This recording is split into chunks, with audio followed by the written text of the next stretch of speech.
And a good Sunday morning. With much of their advance stalled, Russian forces continue to turn their guns and missiles on civilians. In recent days, they've hit a theater that was clearly identified as filled with children. Hundreds remain unaccounted for.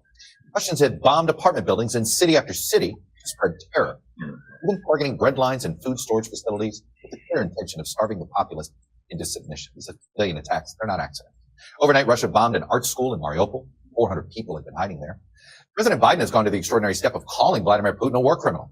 And on Friday, the White House says Mr. Biden warned China's president, Xi Jinping, of significant risks. China decides to aid Russia either financially or militarily.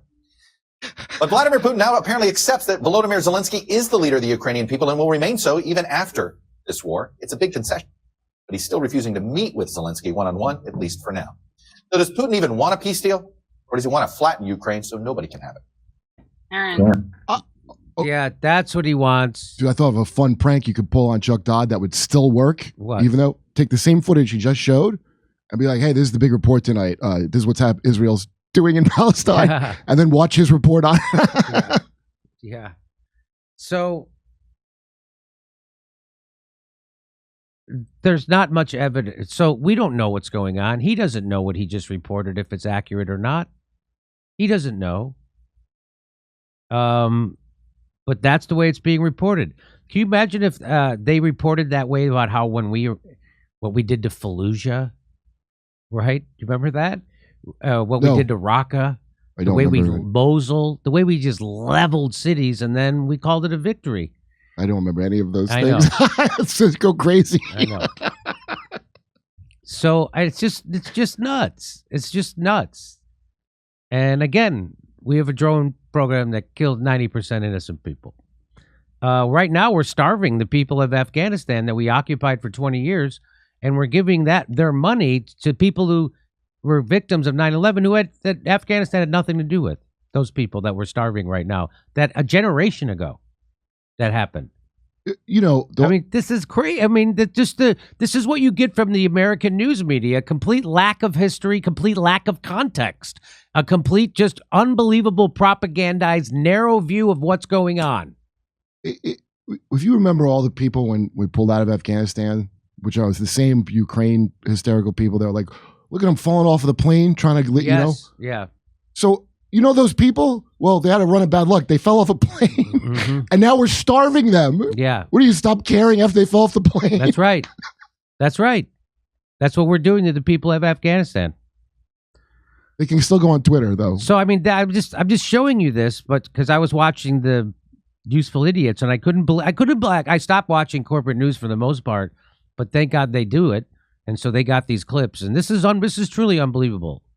People do not appreciate, like, oh, you're just watching their content to do your thing. People not get the vital services? Because I literally started watching a show because I could not watch news. Yeah. And I got to have it filtered through some, like, it's not even a filter. I don't care even about the message. I just have somebody like, are you seeing this? Like, I just got to have that much from it, So, I mean, that could be called that. So he should say right after the end of he says that we'll be right back with more zero sense of irony with Chuck Todd. There's some other country that has caused more carnage than the United States. That is factually incorrect. The United States are the terrorists of the world.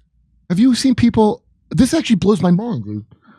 When you go with the people that are like acknowledge the expanding NATO, and they can't believe you thought NATO wasn't a great idea to keep it going. Like, do you not follow them? You just like.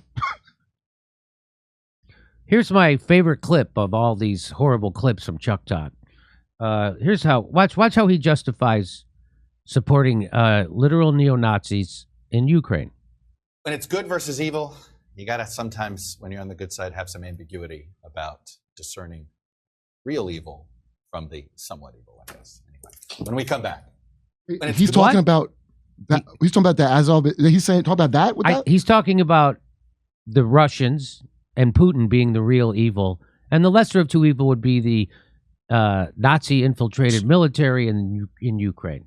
So it's that many people. I know there's some people like, I just won't believe. I won't hear a word. I refuse to believe the Azov battalion are gentlemen.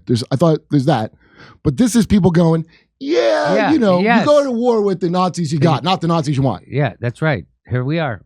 He'll say it again. And a good Sunday. Hang on. When it's good versus evil, you gotta sometimes, when you're on the good side, have some ambiguity about. The great Winston Churchill said that. When it's good versus evil, you got to go with the lesser of evil. Well, then it sounds like it's evil against evil, Chuck. It's not good versus. When it's good versus evil, you go with the lesser of two evil against the real. That's not good versus evil. That's evil versus evil, Chuck. That's what it sounds like you're saying. Yeah, what am I supposed to hang my hat on there? Race? He literally. Watch. Here we go. When it's good versus evil, you gotta sometimes, when you're on the good side, have some ambiguity about discerning real evil from the somewhat evil, I guess. You got to have some ambiguity about discerning real evil from the lesser evil. You have to have some ambiguity. Wait, yeah, what? That doesn't make sense, right? And now you know why you didn't. Now you know. He meant like nuance or something. That doesn't make sense. He did have some ambiguity about it. I don't know what the fuck he's talking about. Me too. He's very ambiguous. Here we go. When it's good versus evil, you gotta sometimes, when you're on the good side, have some ambiguity about discerning real evil from the somewhat evil, I guess. Anyway. And that's the American media. We're always the good guys. That's the American media. When war comes, we're always the good guys. Oh, you know what it means? He's saying like America. So we're the good guys. So we have to discern between Putin and these Nazis. I get it. America's morally like non-binary. Like we can have a brace of if we're good or evil each day. I'll play it one more time. I don't know. When it's good versus evil, you gotta sometimes, when you're on the good side, have some ambiguity about discerning real evil from the somewhat evil. Real evil from the somewhat evil. You have to have some ambiguity. He's not using that word correctly. I know what ambiguity is, but I'm going to look it up anyway. Hey, Siri, what's the definition of ambiguity?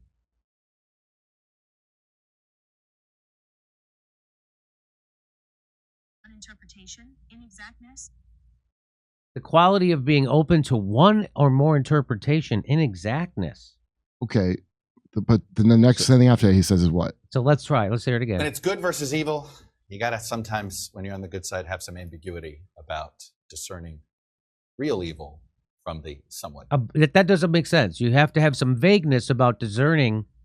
Okay, so in your discerning of real evil against but that still, I thought I had solved it then, but now at the beginning of the sentence it doesn't fit because you're dealing with real good and evil. So, wow, this is going to be I'm going to be thinking about this one for a while. Thank you, Chuck Todd.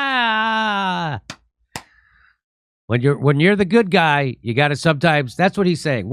I think that's what he's saying. Did you ever see the original Conan the Barbarian movie with Schwarzenegger? I did not. Well, if you watch it, they go, "What is the riddle of steel?" And you had to ponder it on the tree of woe. That's what I'm going to do. What I'm going to do with this?